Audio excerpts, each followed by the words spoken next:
Chers compatriotes, nous sommes arrivés à la fin de l'année 2020 qui est un moment particulier à plus d'un titre. Pour les croyants dont la majorité de notre peuple et moi-même faisons partie, c'est l'occasion de rendre grâce et de témoigner de la reconnaissance à l'Éternel Dieu Tout-Puissant pour avoir protégé le pays et le peuple contre divers dangers qui ont menacé la cohésion sociale. C'est aussi le moment de prier et de méditer sur notre avenir à partir de l'expérience passée. C'est surtout l'occasion de faire le bilan sur l'année passée et la possibilité de formuler des vœux pour demain et de prendre de bonnes résolutions pour atteindre la félicité collective et individuelle. Mes chers compatriotes, nul n'ignore que l'année 2020 qui s'achève fut une année particulièrement éprouvante pour le monde en général et pour notre pays en particulier, à divers points de vue.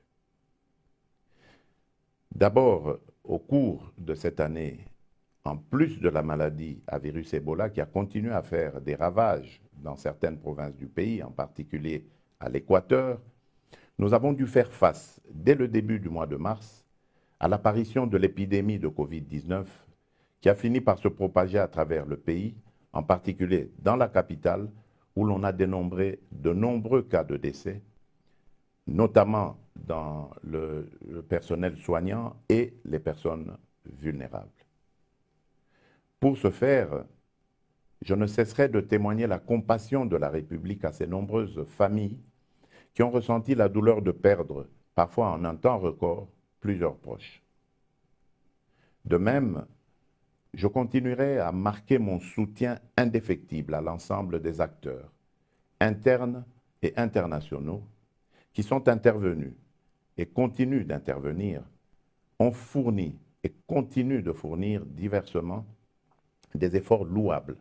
tantôt pour soigner et soutenir les malades, tantôt pour imposer les mesures barrières et celles autres susceptibles de faire face aux effets néfastes de la Covid-19. J'ai l'espoir que dans les jours à venir, grâce notamment aux recherches et découvertes en cours,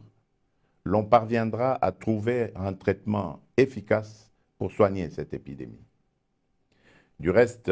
le taux de guérison enregistré depuis quelque temps nous permet de rester optimistes. Mes chers compatriotes, l'année 2020 a été également très mouvementée au plan politique pour les raisons dorénavant mieux connues de chacun de nous. Les zones de turbulence traversées tout au long de l'année 2020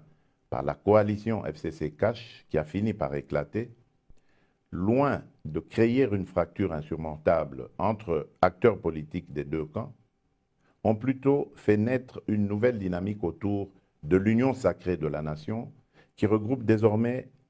les femmes et les hommes aussi bien de ces deux plateformes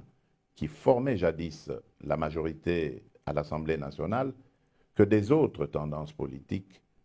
tous unis par une cause, la promotion du bien-être de notre peuple. Cet éveil patriotique que je salue parce qu'il ne tourne pas autour d'un individu, mais plutôt d'une cause, le salut du peuple, constitue une fierté nationale qui non seulement doit faire partie de notre passé, mais aussi et surtout doit définir notre présent et notre avenir. À tous ces élus du peuple qui se sont rassemblés pour cette noble cause autour de moi, la patrie vous sera à jamais reconnaissante. Mes chers compatriotes, je suis conscient de l'immensité de vos attentes au plan socio-économique, en particulier dans les domaines tels que la sécurité, l'emploi, l'accès aux soins de santé de base, à l'eau potable, à l'électricité, à l'éducation, etc. Ces attentes qui sont légitimes ont été mises à rude épreuve, sinon compliquées par les contraintes imposées par les mesures prises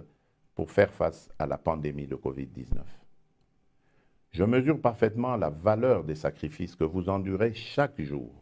pour supporter cette situation injuste et qui peut justifier que d'aucuns perdent certaines convictions parce que noyés dans le flot de contrariété. Mais je tiens à vous rassurer que les efforts fournis en 2020 vont être accrus en 2021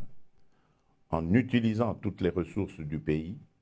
humaines, techniques, financières et autres, pour améliorer la situation, particulièrement sur les plans sécuritaires et infrastructurels. Devant ces difficultés auxquelles nous sommes confrontés, plus d'amour et de solidarité, plus de travail et de patriotisme nous permettront de mieux affronter les défis de l'année qui vient. Mes chers compatriotes, l'année 2021 offre à notre pays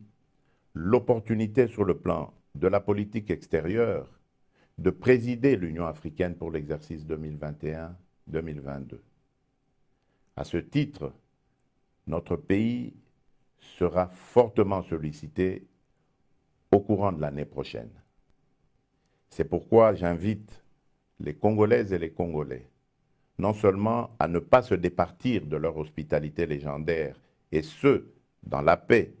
l'unité et la cohésion nationale, mais également à capitaliser sur les opportunités de développement économique et social qu'offre cette situation. Ainsi, j'en appelle à l'implication de tout un chacun et à la vigilance tous azimuts, car l'heure n'est plus à la distraction comme avant, mais plutôt au travail, au fin de continuer l'œuvre de construction d'un Congo nouveau, où couleront le lait et le miel, non seulement pour nous, mais aussi et surtout pour notre postérité. C'est sur cette note d'espoir et de courage que je termine en souhaitant une bonne et heureuse année 2021 à toutes et à tous, en vous plaçant sous la protection du Très-Haut, qui n'a jamais abandonné notre pays, même dans les moments les plus critiques de son histoire. Vive la République démocratique du Congo,